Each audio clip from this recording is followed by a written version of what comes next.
Welcome to Bhanumathi Guru kitchen. இன்றைக்கி special வந்து வத்த குழம்பு தான். அது வந்து மணத்தக்காளி வத்தல். பொதுவாக சுண்டக்காய் வத்தல் கொஞ்சம் அதிகமாக செஞ்சு நீங்கள் பார்த்துருப்பீங்க. மணத்தக்காளியில் வத்தல் வந்து எனக்கு இப்படி இருக்கும். மணத்தக்காளி கீரை எவ்வளோ இம்பார்ட்டண்ட்டோ அது மாதிரியே மணத்தக்காளி வத்தல் வந்து அவ்வளோ நல்லது உடம்புக்கு. இது வந்து ஒரிஜினலாக நானே காய வச்சுருக்கேன். இதை வச்சு இப்போ இன்றைக்கி ஒரு வத்த குழம்பு பண்ண போகிறோம். அதுக்கு வந்து இதெல்லாம் வந்து வறுத்து அரைச்சிக்கணும். இது கொஞ்சம் தனியா, 2 டீஸ்பூன் தனியா, 1 டீஸ்பூன் கடலைப்பருப்பு, 1 டீஸ்பூன் உளுத்தம்பருப்பு, கொஞ்சம் பாருங்கள் கட்டி பெருங்காயம். இது வந்து கட்டி பெருங்காயம். அப்புறம் ஒரு 5 மிளகா வத்தல், கொஞ்சம் கூட தேங்காயும் ஒரு 1/2 டீஸ்பூன் போட்டுட்டு, இது வந்து எள்ளையும் வறுத்து பொடி பண்ணி, இங்கே பாருங்கள் இதெல்லாம் நான் வந்து ஆல்ரெடி இதெல்லாம் இப்போ நான் காமிச்சது எல்லாமே வறுத்து வச்சுருக்கேன். இதில் பாருங்கள் பெருங்காயமும் வறுத்து இதில் போட்டாச்சு. எள்ளையும் பொடி பண்ணி இது இங்கே வச்சுருக்கேன். எள்ளு பொடியும் இங்கே வச்சுருக்கேன். இப்போ நாம் எப்படி செய்கிறதுன்னு பார்க்கலாம் வாங்க.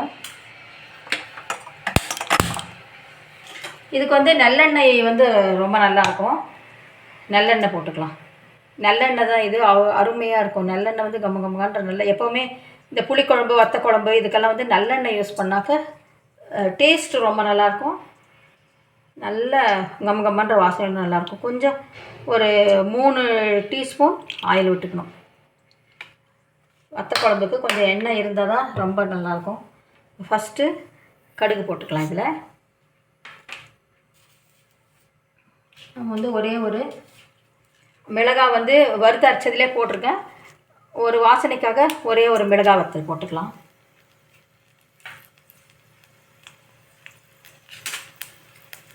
மிளகாய் வத்தல் போட்டாச்சு. கொஞ்சம் மஞ்சப்பொடி,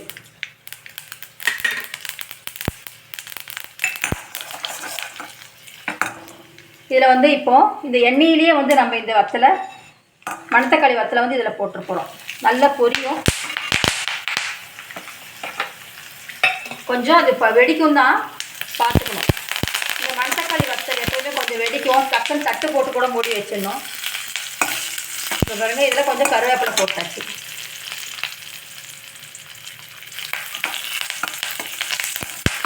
மணத்தக்காளி வத்தல் எப்போவுமே வந்து எண்ணெயிலே போட்டு பொரிச்சு எடுத்தால் ரொம்ப நல்லாயிருக்கும்.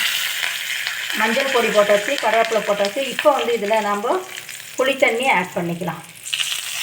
நல்லா ஒரு பெரிய நெல்லிக்காய் அளவுக்கு புளியை ஊற வச்சு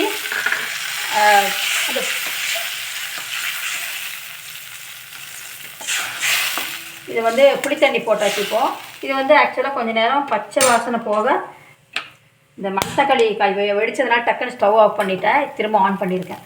இப்போ வந்து நம்ம வந்து இதை புளி தண்ணி போட்டிருக்கோம். இதுக்கு தேவையான உப்பு வந்து இதில் சேர்த்துக்கலாம்.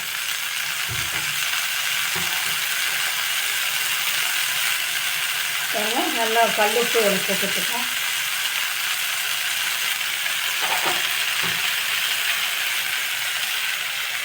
புளித்தண்ணி நம்ம தேவையான அளவுக்கு போட்டுக்கணும். கொஞ்சம் கெட்டியாக தான் போட்டுக்கிறதுனால கொஞ்சம் குவான்டிட்டி இருக்குது. இப்போ வந்து நம்ம பாருங்க இதெல்லாம் வறுத்து அரைச்சி வச்சுருக்கேன் இல்லைங்களா, இதெல்லாம் வந்து இதில் போட்டு அரைச்சிட்டு வந்துடலாம். இதெல்லாம் வந்து நம்ம தனியா, வெந்தயம் இதெல்லாம் நம்ம இதில் போட்டிருக்கிறதுனால என்னென்னா நல்லா அது புளிக்குழம்பு ரொம்ப கமகமன்ற வாசனையோடு இருக்கும். இதை நம்ம ஃபஸ்ட்டு வந்து அரைச்சிட்டு வந்துடலாம். வறுத்து அரைச்சி நல்லா வச்சாச்சு பாருங்கள். இங்கே வந்து இந்த புளித்தண்ணி நல்லா பச்சை வாசனை போக நல்லா கொதிச்சாச்சு. இப்போ வந்து நம்ம இந்த அரைச்சிதை இதில் விட்டுடலாம். கமகமன்ற வாசனையோட அருமையாக இது போடும்போதே நல்லா வாசனை. மணத்தக்காளி வத்தல் கூட கடையிலே கிடைக்கிது உங்களுக்கு. எண்ணெயில் போடும்போது கொஞ்சம் பார்த்து யூஸ் பண்ணணும். கொஞ்சம் பட்டுன்னு வெடிக்கும். டக்குன்னு தட்டு போட்டு மூடி வச்சுட்டு அதுக்கப்புறமா நம்ம 1 நிமிஷம் கழித்து எடுத்துட்டா சரியாக போயிடும். இப்போது இது போட்ட ஒரு 2 நிமிஷத்துக்கெல்லாம் இது வறுத்து அரைச்சி போட்டிருக்கேன். இது வந்து எள்ளு பொடி பண்ணி வச்சுருக்கேன். இது எள்ளுவே நம்மளுக்கு தேவையான அளவுக்கு இருக்குது. அதனால் இந்த மாதிரி புளிக்குழம்புலாம் செய்யும்போது நம்ம எள்ளை கூட வறுத்து இதில் போடும்போது டேஸ்ட்டு ப்ளஸ் வந்து எதையான ஒரு வகையில் நம்ம வந்து எள்ளை வந்து அதிகமாக பொதுவாக சேர்த்துக்கிறது இல்லை. அதனால் நம்ம இந்த மாதிரி வத்த குழம்பு, புளிக்குழம்பு இதுக்கெல்லாம் நம்ம எள்ளை பிடிச்சி நம்ம கொஞ்சம் நிறைய வறுத்து பொடி பண்ணி தனியாக வச்சிட்டோம்னா நம்ம வேணும்போது டக்குன்னு அர்ஜென்ட்டுக்கு ஒரு 2 ஸ்பூன் எடுத்து யூஸ் பண்ணிக்கலாம். இப்போ கொதிச்சிட்ருக்கு. இப்போ இதுலேயே நான் வந்து எள்ளு பொடியும் ஆட் பண்ணிடுறேன். அதுவும் சேர்ந்து கொதிக்கட்டும்.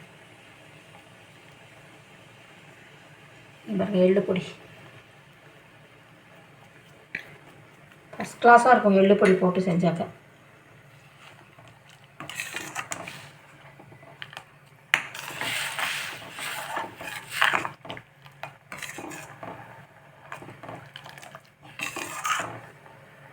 கொதிக்கட்டும் இது ஒரு நிமிஷம். பாருங்கள், வத்த குழம்பு நல்லா கொதிச்சிட்ருக்கு. ஒரு 2-3 மினிட்ஸ் இது கொதிச்சாக்க, இப்போ 2-3 நிமிஷம் கொதிச்சாச்சு. இந்த மாதிரி வரும்போது நம்ம பாருங்கள் ஜம்முன்னு இருக்குது பாருங்கள், அருமையாக இருக்குது. அப்படியே எடுத்து சாப்பிட்டுக்கோன்னு அது சொல்கிற மாதிரி அப்படியே அவ்வளோ ஒரு கண்ணுக்கும் மூக்குக்கும் அவ்வளோ சூப்பராக வாசனையாக இருக்குது. இங்கே பாருங்கள், இது வந்து கொதிச்சிட்ருக்கா. இப்போ லாஸ்ட்டாக இது வந்து ஆப்ஷனல் தான், ஆனால் டேஸ்ட்டு. இப்போ வந்து கொஞ்சோண்டு வெல்லம் போட்டுக்கலாம். இதில் ஒரு ஸ்பூன், நல்ல ஒரு டேபிள் ஸ்பூன் வெல்லம் போட்டிங்கன்னா நல்லா டேஸ்ட்டாக இருக்கும். ஏன்னா காரமாக தான் ஒரு 5-6 மிளகா போட்டிருக்கனால கொஞ்சம் காரம். அந்த காரத்தோடு இந்த வெல்லம் சேரும்போது நல்லா சூப்பராக இருக்கும். இது அதுதான் வெல்லம் கரைஞ்சிடுச்சு. லாஸ்ட்டாக வெல்லம் போட்டாக்க போதும். இப்போ ஒரு நிமிஷம் கொதித்த உடனே சர்விங் பவுல் எடுத்து சர்வ் பண்ண வேண்டியது தான். எப்படி இருக்குது பாருங்கள், சும்மா வத்தல் குழம்பு அருமையாக இருக்குது பாருங்கள். மணத்தக்காளி வத்தல். இது வந்து சர்விங் பவுலில் சர்வ் பண்ணலாம்.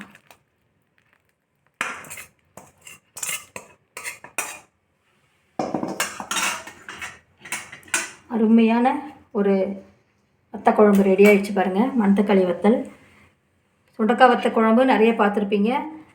மணத்தக்காளி வத்த குழம்பு கொஞ்சம் ரேர் தான். இதையும் வந்து கடையில் வந்து மணத்தக்காளி வத்தல் எல்லா டிபார்ட்மெண்ட் ஸ்டோர்லேயுமே கிடைக்கிது. வீட்டில் சப்போஸ் செடி இருந்தால் நம்ம அது பழங்களை பறித்து கூட காய வச்சு கூட நம்ம ரெடி பண்ணிக்கலாம். இது ஆக்சுவலாக வீட்டில் ரெடி பண்ண மணத்தக்காளி வத்தல் தான். கொஞ்சம் இது வந்து வீட்டில் இருந்தால் தான் செய்ய முடியும், கடையில் வாங்கிக்கலாம். நீங்களும் செஞ்சு சாப்பிட்டுட்டு லைக் பண்ணுங்கள், ஷேர் பண்ணுங்கள், ஃப்ரெண்ட்ஸுக்கு ஷேர் பண்ணி விடுங்க, கமெண்ட் பண்ணுங்கள், சப்ஸ்கிரைப் பண்ணுங்கள். சமீபமாக ஒரு 10 டேஸ்க்குள்ளே நிறைய பேர் சப்ஸ்கிரைப் பண்ணியிருக்காங்க. அவங்களுக்கெல்லாம் ரொம்ப தேங்க்ஸு. அவங்களும் நீங்களும் இந்த சப்ஸ்கிரைப் பண்ணவங்க எல்லாருமே வந்து நான் போடக்கூடிய ரெசிபிகளை வாட்ச் பண்ணணும். பெல் பட்டன் ப்ரெஸ் பண்ணுங்கள். அப்போ தான் நான் போடக்கூடிய வீடியோக்கள் நோட்டிஃபிகேஷனில் வரும். சப்ஸ்கிரைப் பண்ணாதவங்கெல்லாம் கண்டிப்பாக சப்ஸ்கிரைப் பண்ணுங்கள். தேங்க்ஸ் ஃபார் வாட்சிங்.